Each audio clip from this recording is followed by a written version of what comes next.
Wellness for Life is brought to you by Back in Motion Physical Therapy, Gothenburg Chiropractic Clinic, Mahabi Atwa Community Action Partnership, Natural Alternatives, and Lakeside Sports and Pain Clinic. Hello, I'm Matthew Koffenberg. I am a physical therapist and I own Back in Motion Physical Therapy in Park Rapids as well as Perham, Minnesota. Today I thought I would talk just about what is physical therapy and what do we do. And I wanted to do it in kind of a fun way, so who's ready for a little bit of a pop quiz here? So get your thinking caps on. We're going to go through just some questions, try to answer them, and then we'll kind of go from there. And I hope you get an idea of what we do as physical therapists. So question number 1. How many years of schooling do we as physical therapists have to go through? The answer is actually 6 to 7 years. We have to get an undergraduate degree first. It can be in anything. My undergraduate degree happens to be in anatomy and physiology, but it could actually be any undergraduate degree. And then you go on to further your education, and you actually end up with a doctorate of physical therapy. So as doctors of physical therapy, you actually can come to a physical therapist without a doctor's referral. Now that's not true for all insurances. We in the state of Minnesota have what is called direct access. So that does mean you can actually come directly to us without seeing your doctor. But for patients who have Medicare, you need to see your doctor first. Medicaid, you need to see your doctors first.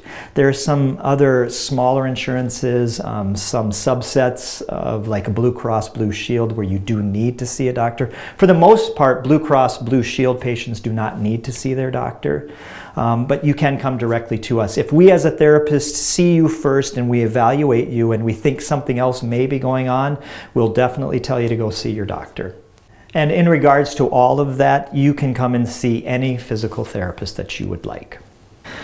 Question number 2, true or false? Physical therapists can effectively treat vertigo/dizziness within one treatment session. The answer is true. So there is one very specific type of dizziness that people will get, and it's called BPPV, which is benign paroxysmal positional vertigo. What happens is when people transition from movements, like if they're lying down and they sit up, the world starts to spin. It usually spins for about 30 seconds and then things kind of settle. If they're sitting and they stand and things kind of spin. Anytime you kind of move your head quickly, the world spins. That's called BPPV, and we as physical therapists are trained to treat that, and we can treat that within one session, and it's actually a very safe, simple, and easy treatment procedure that really takes about a minute to 2 minutes to do. So yes, the answer was true. Third question, what is the most common injury that we as physical therapists treat? Is it low back pain, shoulder pain, knee pain, or neck pain? The answer is low back pain. More than about 70% of the population will at some point suffer from low back pain. And we know that bed rest is not a good option to treat back pain. Movement is a much better option, so physical therapy is a great option to help treat your back pain. It's very, very rare that anyone would ever really need surgery for their back. So try physical therapy first, as most people do get better with conservative measures. Question 4. When testing our balance, how long should we be able to, at any age, how long should we be able to stand on one leg? So how long should I be able to stand on this one leg without falling over?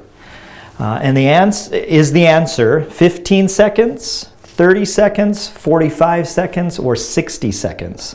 And the answer is 30 seconds. We all should be able to stand on one leg for 30 seconds. Balance is incredibly important. Very important to reduce the potential of falling. If you fall, you potentially could break an arm, you could break a leg. It's also really important for athletes. You could have an ankle sprain, you could have ACL injury with poor balance. It's really important that we do work on our balance.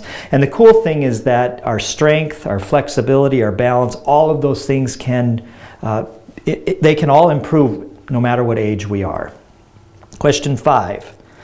Common running injuries such as plantar fasciitis, which is a heel issue, a shin splint, or IT band syndrome can all be attributed to what? What is it mainly attributed to? Is it core weakness? So this is our core, the stomach and the butt.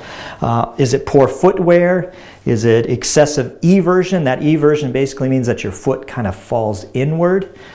Is it tight calf muscles? Or is it all of the above? The answer is all of the above. All of those issues can lead to common running injuries. You can have a tight calf. That tight calf doesn't allow your heel to move properly, therefore you can end up with plantar fasciitis. You can have excessive eversion where the foot just rolls in too much. That can create all sorts of knee issues. That can create shin splints. You could be weak in your stomach. If the stomach is weak, the stomach actually comes in and attaches into the pelvis. So if my stomach is weak, my pelvis might shift too much while I'm running. If the pelvis shifts too much, it actually can work its way down and cause the knee to drop inward, which can lead to that pain that sits right here, which is called IT band syndrome. So lots of issues that we as therapists can work through and try to develop some exercises for you. Question 6. Poor posture can lead to arm weakness, carpal tunnel syndrome, shoulder impingement, headaches, or all of the above. You're probably getting the point of this. It's all of the above. So there's lots of things that we can work on when it comes to posture. If you have poor posture, a lot of times your rotator cuff gets squished and you end up with an impingement. With poor posture, a lot of times our head sticks forward and we end up with all sorts of neck issues, and that can lead to headaches. So watching your posture, developing an exercise program to build better posture is really critical for health. Final question, true or false? Muscle length can be altered in 60 seconds. The answer is true, sort of. Actually, what you have to do is if you want to lengthen a specific muscle, you need to stretch it at least 5 times. Each time you stretch it, it needs to be held for 60 seconds. That's really what we need to do to try to develop proper muscle length. If you have any questions, if you're suffering from anything that we talked about today, don't hesitate to call me, 218-346-2464. Thanks so much for listening. Thank you for watching Wellness for Life. Brought to you by Back in Motion Physical Therapy, Gothenburg Chiropractic Clinic, Mahabi Atwa Community Action Partnership, Natural Alternatives, and Lakeside Sports and Pain Clinic.